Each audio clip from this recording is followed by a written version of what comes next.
Let's talk about Alabama. Yeah, let's talk about Alabama. Really good defensive numbers, good guards. They got Alabama's got excellent guard play, and whenever you have good guards in college basketball, you're going to have a good team. They got guys with ball skill and they can shoot, and they change defenses. They love to press, so they try to keep you off balance. They play man and zone. They're extremely well coached. But I think as coaches, we all get a lot smarter and we become better coaches when you have good guard play, and that's what they have. Are they similar to you, the way they play? In a lot of ways. I'd say in a lot of ways they're similar to us in that their main scorers are their guards. They like to spread it out on offense. They probably play more zone than we do. Although I'm not averse to doing it if we got to do it. But early in the season they've played a lot more zone. Do you expect this to be the best team you've faced so far? Tough to say. I think you don't know. Right now they're really good. Right now, I think Oregon and Iowa State are good teams, but right now is different than January. So right now Alabama's pretty good, and as long as I think if they can continue to stay healthy at the guard position, they're probably a lock NCAA tournament team. They've beaten Oregon State and Villanova. What's their most impressive victory so far? Well, for me, it's Villanova just because I know Villanova, and they dismantled Villanova. To be able to go into Madison Square Garden, where Villanova's very comfortable as a basketball team, they play there all the time, and to beat them by 20 in the Garden is very, very impressive. And they really, the way they did it, they just carved. Villanova's a team that scraps, and they out-scrapped them and carved them up on offense, and they really shut down Villanova defensively. So I think that was probably something that surprised people, the way they were able to defend Villanova. You said the other day that you kind of hoped they would be ranked. Yeah. If they weren't, does that give them more motivation? Well, I tell them they're ranked on our scouting report. They're 26th. So the AP had them 26, so we ranked them for our players. But our guys have. We just got to maintain our focus. We can't have the Las Vegas hangover. We got to make sure that we come out with the same mentality. I was extremely proud of the way we competed in Las Vegas and with our excitement to play, considering the fact that we were playing in front of about 2,000 people in Las Vegas because we didn't play UNLV in either game. So our guys were oblivious to it, though. We played like it was the Final Four, and we got to continue to have that type of enthusiasm about what we do.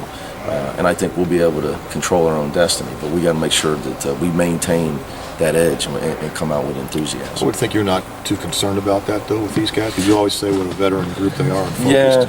Yeah, but the more you win, the more you get concerned about things like that.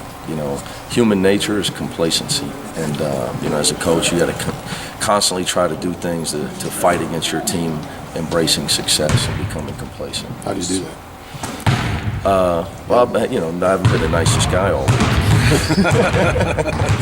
Was that a pretty good learning experience, though, to lose a 19-point lead and then be able to kind of slam the door on them the way you did? Yeah, I think when you play good teams, early leads can be fool's gold at times.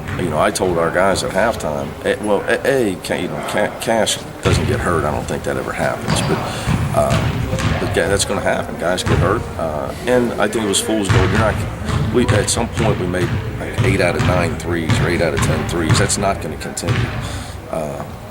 You have to know the law of averages. Whenever you go to halftime and you look down and you've made eight 3-point shots and you're shooting over 50%, that's not going to happen in the second half.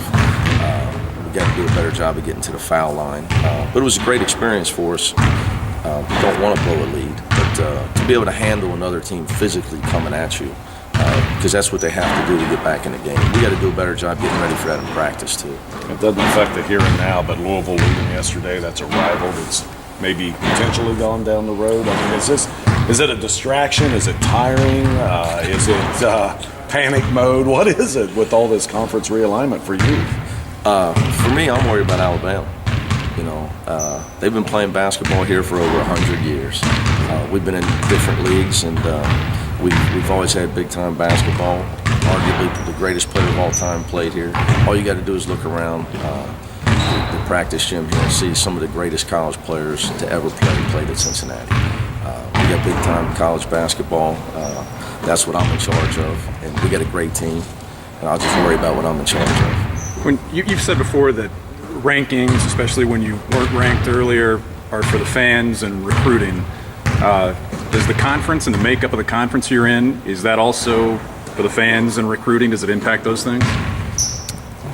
Yes and no. I mean, all that stuff's a factor. But at the end of the day, like I said, we've been winning basketball games around here for a long time. Been in multiple conferences, from back to the Missouri Valley. So, right now we're in the Big East. Who knows what we'll be in next Monday? So that's just the life we live in nowadays, guys. So, at the end of the day, I think you can sit here and you say, well, am I worried? No. I was worried when I had one scholarship player, and it was May 15th, 6 years ago. That's when I was worried. As much as I love Cedric McGowan, I was concerned. My biggest concern was when Connor Barwin told me, hey, Coach, I still want to help you play next year, but if you do your job, I won't get to play anymore. That was pressure for me. Right now I got a great team, great players. We signed a great recruiting class, so nothing's going to stress me out. Those days are behind me. Thanks, Coach.